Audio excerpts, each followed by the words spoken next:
जय माता दी दोस्तों, कैसी हैं आप सब। दोस्तों बात कर रहे हैं 1 और 2 अगस्त की कि ये 2 दिन मकर राशि वालों के लिए कैसे रहने वाले हैं।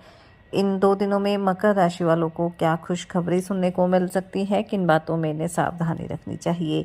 तो इन 2 दिनों का राशिफल जानने से पहले हम इन 2 दिनों का पंचांग जान लेते हैं। 1 अगस्त 2024 दिन गुरुवार रहेगा। श्रावण माह कृष्ण पक्ष की द्वादशी तिथि जो 3:31 तक रहेगी। उसके बाद त्रयोदशी तिथि प्रारंभ हो जाएगी। व्याघात योग रहेगा जो 12:49 तक रहेगा। उसके बाद हर्षण योग प्रारंभ हो जाएगा।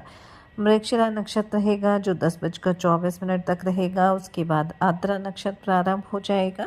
चंद्रमा मिथुन राशि में। अभिजित मुहूर्त का समय रहेगा 12 बजे से 12:54 तक। राहु काल का समय रहेगा दोपहर 2:08 से 3:49 तक। अब बात करते हैं 2 अगस्त की। 2 अगस्त 2024 दिन शुक्रवार रहेगा। श्रावण माह कृष्ण पक्ष की त्रयोदशी तिथि जो 3:29 तक रहेगी। उसके बाद चतुर्दशी तिथि प्रारंभ हो जाएगी। हर्षण योग रहेगा जो 11:44 तक रहेगा। उसके बाद व्रज योग प्रारंभ हो जाएगा। आद्रा नक्षत्र रहेगा जो 10:59 तक रहेगा। उसके बाद पुनर्वसु नक्षत्र प्रारंभ हो जाएगा। चंद्रमा 5:42 तक मिथुन राशि में फिर कर्क राशि में आ जाएंगे। अभिजित मुहूर्त का समय रहेगा 12 बजे से 12:54 तक।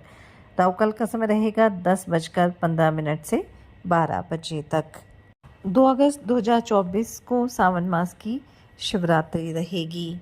और जैसा कि आप सब जानते हैं कि सावन माह का हर दिन भगवान शिव की पूजा के लिए बेहद शुभ माना जाता है, लेकिन सावन माह की जो शिवरात्रि होती है इसे सबसे उत्तम दिन माना जाता है।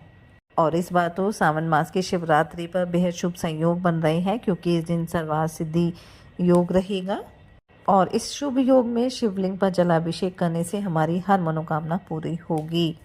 सावन की शिवरात्रि के दिन ही जो भक्त कांवड़ लेकर आते हैं उस दिन जल शिवलिंग पर अर्पित करते हैं। और वैसे भी ये शिवरात्रि बेहद शुभ संयोग में आ रही है, तो इस दिन आप पूरे विधि विधान के साथ भगवान शिव माता पार्वती की पूजा अर्चना करें। शिवलिंग पर जलाभिषेक आप अवश्य करें। पंचामृत और गंगा जल से आपको अभिषेक करना है। उसके बाद आप अपनी सामर्थ्य अनुसार भगवान शिव को बेलपत्र, भांग, धतूरा अवश्य अर्पित करें। सफ़ेद चंदन से तिलक करें, घी का दीपक जलाएं, भगवान को भोग लगाएं और रुद्राक्ष की माला से महामृत्युंजय मंत्र का एक माला का जाप आप अवश्य करें। ओम नमः शिवाय मंत्र का जाप कर सकते हैं। शिव चालीसा का पाठ करें। सुखी वैवाहिक जीवन के लिए महिलाएं माता पार्वती को श्रृंगार का सामान अर्पित करें।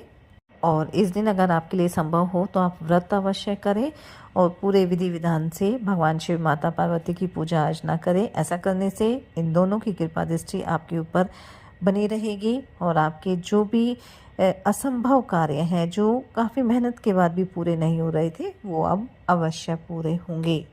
साथ ही इस दिन अगर आप कुछ चीज़ों का दान करते हैं तो इससे भी भगवान शिव का आशीर्वाद आपको प्राप्त होगा।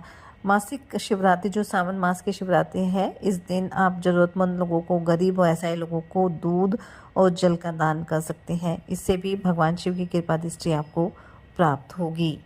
इस दिन दीपदान और तेल का दान करना भी बेहद शुभ माना जाता है और इन चीज़ों का दान करने से सभी प्रकार के नकारात्मक ऊर्जा से हमें मुक्ति मिलती है। साथ ही साथ इस शिवरात्रि के दिन तिल और गुड़ का दान करने से भी हमें अपने जीवन में सुख शांति प्राप्त होती है। तो इस तरह से आप ये छोटी छोटी चीज़ों का दान कर सकते हैं। इससे भगवान शिव का आशीर्वाद आपके घर परिवार पर सदैव बना रहेगा। तो चलिए बात कर लेते हैं ये 2 दिन मकर राशि वालों के लिए कैसे रहेंगे। ये 2 दिन मकर राशि वालों के लिए मिले जुले रहने वाले हैं। इन 2 दिनों में आपको अपने कार्य को करने के लिए थोड़ी सी सावधानी बरतनी होगी और जितना आप बड़ों की सलाह लेकर चलेंगे उतना ही आपको अपने कार्यों में सफलता प्राप्त होगी, क्योंकि कहीं ना कहीं मन थोड़ा परेशान रह सकता है। चंद्रमा छठे भाव में रहेंगे जो कुछ मन में उलझने पैदा कर सकते हैं, आपके तनाव को बढ़ा सकते हैं। इसलिए मन को शांत रखना बेहद ज़रूरी रहेगा और अगर आप मन को शांत रख लेते हैं तो आपके सभी कार्य तय समय पर पूरे होंगे। इन 2 दिनों में आप अपनी आय को बढ़ाने में काफ़ी प्रयासरत रहेंगे। आपको नए-नए इनकम के सोर्सेज़ भी मिलेंगे और अगर आप समझदारी से काम करेंगे तो आपकी आर्थिक स्थिति काफ़ी मजबूत हो जाएगी। जो जातक सरकारी क्षेत्र में कार्यरत है, सरकारी नौकरी कर रहे हैं, उन्हें इन 2 दिनों में कोई प्रमोशन मिल सकती है। एक स्थान से दूसरे स्थान पर आपको जाना पड़ सकता है और ये आपके लिए पॉजिटिव रहेगा। कुछ प्रभावशाली लोगों से आपकी मुलाकात होगी जो आपके लिए लाभदायक रहेगी। सामाजिक क्षेत्र से जुड़े हैं तो आपको आपके कार्यों की वजह से एक नई पहचान मिलेगी, लेकिन विरोधी पक्ष से थोड़ा संभल कर भी आपको रहना होगा। कारोबारी किसी डील को फाइनल करने की योजना बना सकते हैं, लेकिन फाइनल करने से पहले किसी अनुभवी व्यक्ति से आप सलाह अवश्य लें। माता पिता से आपको पूरा सहयोग मिलने वाला है, लेकिन आपके पिताजी का कोई पुराना रोग फिर से उभर सकता है, इसलिए समय रहते आप डॉक्टरी परामर्श अवश्य लें ताकि आपको आगे चलकर भी किसी तरह की समस्या ना हो। दाम्पत्य जीवन आपका सुखद रहेगा, जीवन साथी से आपको पूरा सहयोग मिलने वाला है, लेकिन प्रेम संबंधों में थोड़ी सावधानी बरतनी होगी। और साथ ही इस बात का भी ध्यान रखें कि अगर कुछ भी पारिवारिक समस्याएं हैं तो उसमें ढील ना दें, बड़ों की सलाह लेकर उन्हें सुलझाने का प्रयास करें ताकि घर परिवार में सुख शांति बनी रहे। जो जातक सरकारी नौकरी की तैयारी में लगे हैं उन्हें कोई खुशखबरी सुनने को मिल सकती है। धार्मिक कार्यों में भी काफ़ी रुचि रहेगी, धर्म कर्म के कार्यों में आप बढ़ चढ़ कर हिस्सा लेंगे। स्वास्थ्य को लेकर वैसे तो कोई समस्या नहीं है, थोड़ा थकान का अनुभव कर सकते हैं, इसलिए काम के साथ साथ आप खुद पर ध्यान भी दें, खान पान पर भी पूरा ध्यान दें ताकि आपको किसी तरह की समस्या ना हो। इन 2 दिनों में घर परिवार में किसी अतिथि का आगमन हो सकता है जिससे माहौल खुशनुमा रहेगा, लेकिन आप थोड़ा बिजी हो जाएंगे। विद्यार्थियों के लिए वैसे तो 2 दिन अच्छे रहेंगे, पढ़ाई पर पूरा ध्यान देंगे, लेकिन थोड़ा सा आपको अपनी संगति का ध्यान रखना होगा। इन 2 दिनों में आपका कोई मित्र भी लंबे समय के बाद आपसे मुलाकात करने आ सकता है, जिससे पुरानी बातें ताज़ा हो जाएगी। कारोबारियों के लिए वैसे तो 2 दिन अच्छे रहेंगे, लेकिन अगर आप किसी से धन उधार लेना चाहते हैं, किसी को उधार देना चाहते हैं तो वो आपको समझदारी से निर्णय लेना है। जल्दबाजी में आकर आपको किसी तरह का निर्णय नहीं लेना है। आप अपने कारोबार में कुछ नई टेक्नोलॉजी को भी शामिल कर सकते हैं। अगर आप बैंकिंग क्षेत्र से जुड़े हैं तो अच्छी बचत की स्कीम में आप धन लगा सकते हैं, लेकिन इन 2 दिनों में आपको शेयर बाज़ार में थोड़ी सावधानी बरतनी है। एकदम से आकर आप किसी तरह का निर्णय ना लें तो आपके लिए बेहतर रहेगा।